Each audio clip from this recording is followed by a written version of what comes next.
Hello दोस्तों, आज हम बात करने वाले हैं न्यूटन के थर्ड लॉ के बारे में। इनके पहले वीडियोस में हमने न्यूटन के फर्स्ट लॉ और सेकंड लॉ को कवर किया है, आप सब जाके देख सकते हैं। तो आज हम थर्ड लॉ के बारे में बात करने वाले हैं, जिसे ही एक्शन रिएक्शन का लॉ कहते हैं, क्रिया प्रतिक्रिया का नियम कहते हैं। तो चलिए स्टार्ट करते हैं। न्यूटन का थर्ड लॉ हमें यह बताता है कि every action has equal and opposite reaction. मतलब हिंदी में इसकी परिभाषा को समझें तब प्रत्येक क्रिया के विपरीत तथा समान दिशा में प्रतिक्रिया होती है। अभी हम इसका मतलब समझने की कोशिश करते हैं। जैसे हम बात करते हैं क्रिया प्रतिक्रिया क्या होती है। जैसे किसी टेबल पर हम हाथ रख के खड़े हों, ये हमारी क्रिया है।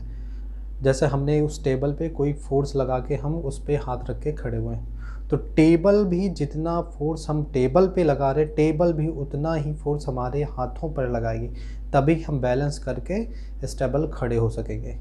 अदरवाइज़ आप खुद जानते हैं कि अगर जितना फोर्स हम लगा रहे हैं टेबल उतना फोर्स ना एग्जर्ट कर पाए, ना लगा पाए, तब देखो टेबल क्या होता है, टूट जाता है और हम गिर जाते हैं।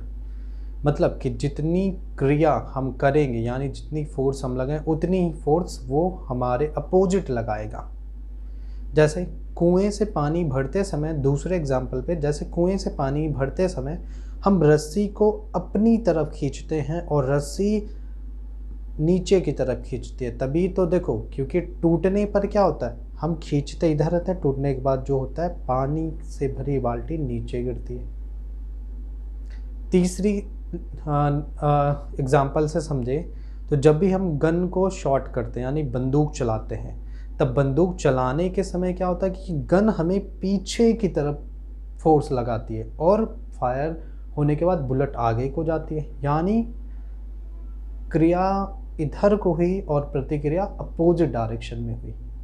तो इसे ही कहते हैं एक्शन रिएक्शन का फोर्स, क्रिया प्रतिक्रिया का नियम। होप आप सबको समझ में आ गया होगा। और हाँ, अपने व्यूज़ और अपने कमेंट्स ज़रूर बताइएगा, क्योंकि उससे मुझे मोटिवेशंस मिलेगा कि आप लोग कितना समझ पा रहे हैं, क्या मेरे अंदर समझाने में भी कुछ कमियां आ रही हैं। वो चीज़ें मुझे क्लियर होंगी तो मैं आपको ज़्यादा बेटर एक्सप्लेन कर पाऊँगा। ओके।